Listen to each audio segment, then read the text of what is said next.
मेरे स्क्रीन की साइड में चल रही तस्वीर में जो आप सुंदर सी लड़की देख रहे हैं, जिसने हाथों में जूड़ा डाला हुआ है, बदन पर शानदार लहंगा पहना हुआ है, हाथों में मेहंदी लगी हुई है और एक प्यारी सी स्माइल के साथ फोटो खिंचाती हुई नजर आ रही है। ये तस्वीर जो है 7 महीने पहले यानी जनवरी 2025 की है, जिस समय 25 साल की सपना की शादी 28 साल के रविशंकर नाम के लड़के से हो रही थी। आगे चलकर जो है सपना प्रेग्नेंट भी हो जाती है और 7 महीने का बच्चा जो है उसकी कोख में पल रहा था।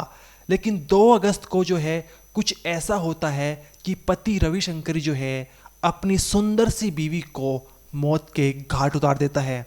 सुबह करीब 9 बजे थे और पति रविशंकर अपनी बीवी से कहता है कि मैं तुम्हारे लिए लॉकेट लाया हूँ और अपने हाथों से तुम्हें पहनाना चाहता हूँ, तो तुम अपनी आंखें बंद कर लो।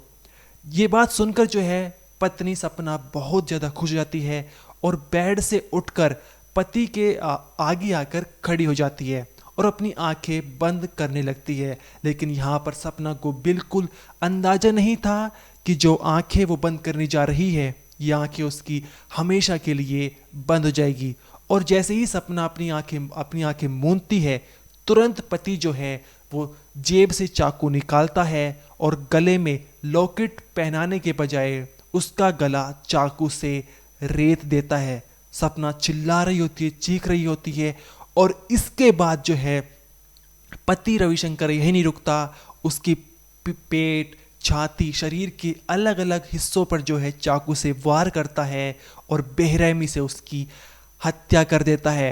इसके बाद काफ़ी देर तक पति रविशंकर जो है सपना की लाश के साथ उसी कमरे में बैठा रहता है जहां पर पूरे कमरे में खून भरा हुआ था और उसकी बॉडी भी जो है सपना की खून से लथपथ हो चुकी थी।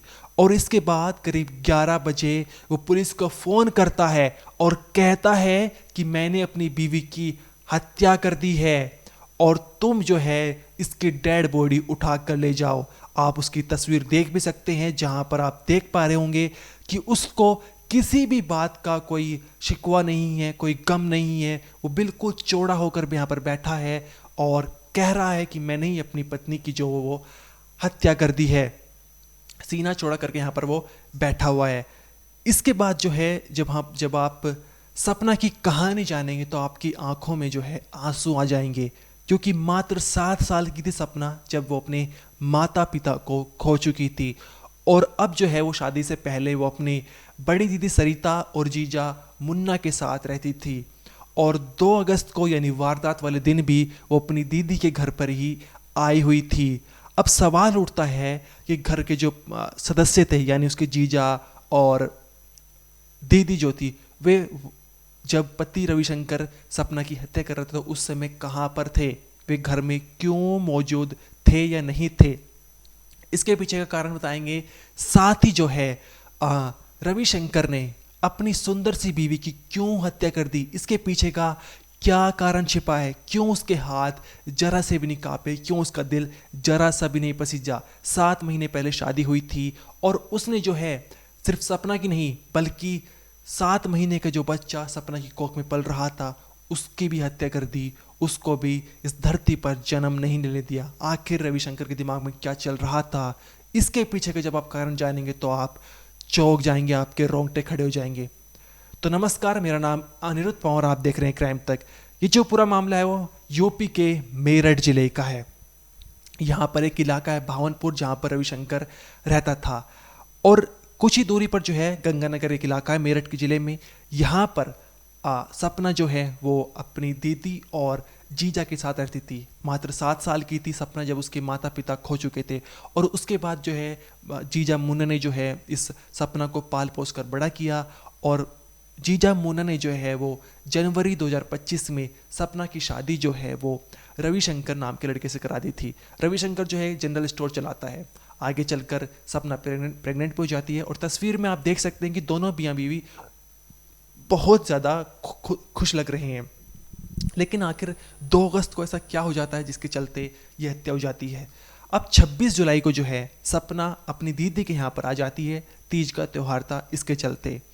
और 2 अगस्त को सुबह 7 बजे रविशंकर जो होता है वो सबसे पहले जीजा मुन्ना के पास फ़ोन करता है और कहता है कि मुझे सुबह सुबह बहुत डरावना सपना देखा है, मुझे सपना की याद आ रही है, मैं उससे मिलना चाहता हूँ और साथ ही साथ आपसे भी मिल लूँगा, क्या आप घर पर होंगे?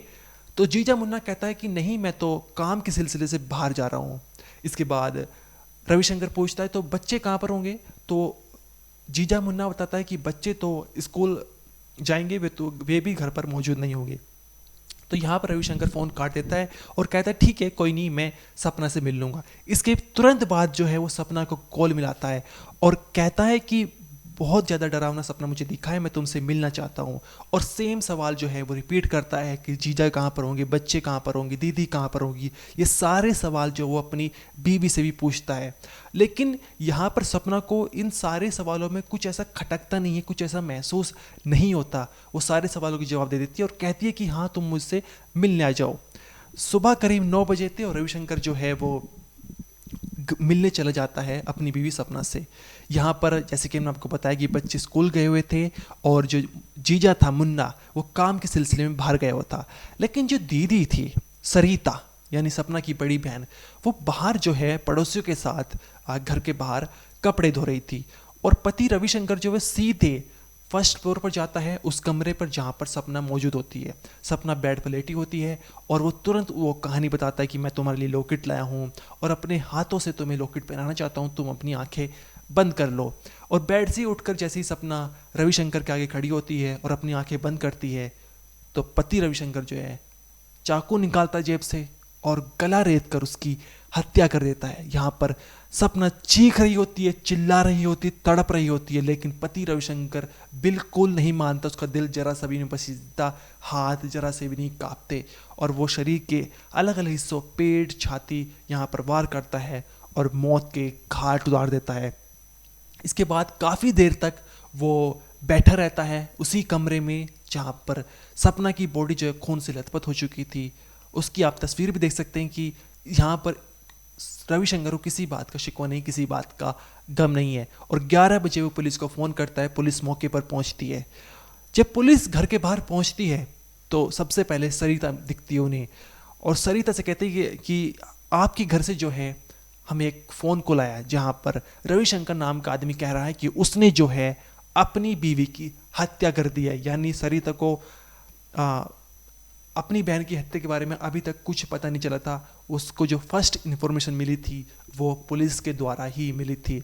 और सरिता ये बात सुनकर जो है वो चौंक जाती है, रोने लगती है। वो तुरंत जो है पुलिस के साथ अंदर जाती है और देखती है कि सरिता की जो वो सपना की जो डेड बॉडी है वो खून से लथपथ पड़ी है।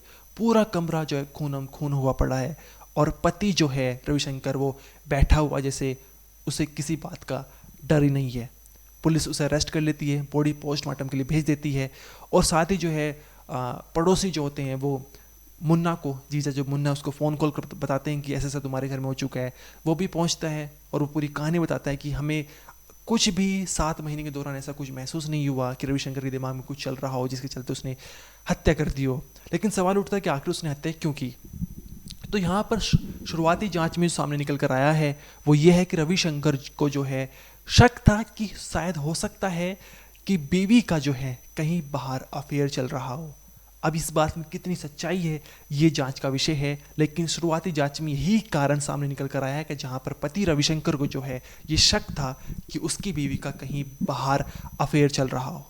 लेकिन एक शक के चक्कर में जो है रविशंकर ने 7 महीने की जो शादी की थी उसको बर्बाद कर दिया है। एक 7 महीने का बच्चा जो कोख में पल रहा था उसको धरती पर जन्म लेने से पहले ही जो है उसे मौत के घाट उतार दिया है और एक प्यारी सी सुंदर सी बीवी की भी हत्या कर दी है। अब जो परिवार जिसमें 18 साल पहले माता पिता जा चुके थे, सरिता जो बड़ी बहन थी उसका सहारा, एक छोटी बहन थी सपना और उसका परिवार, लेकिन अब वो परिवार भी एक तरह से ख़त्म हो चुका है। सपना भी इस दुनिया से बहुत दूर जा चुकी है। अब सरिता रो रही है, बिलख रही है और बस दुआ कर रही है अपनी बहन के लिए कि उसकी आत्मा को शांति मिले। इस वीडियो में इतना ही। आपका जो भी कहना है कमेंट्स में ज़रूर बताइए। देखते रहिए क्राइम तक।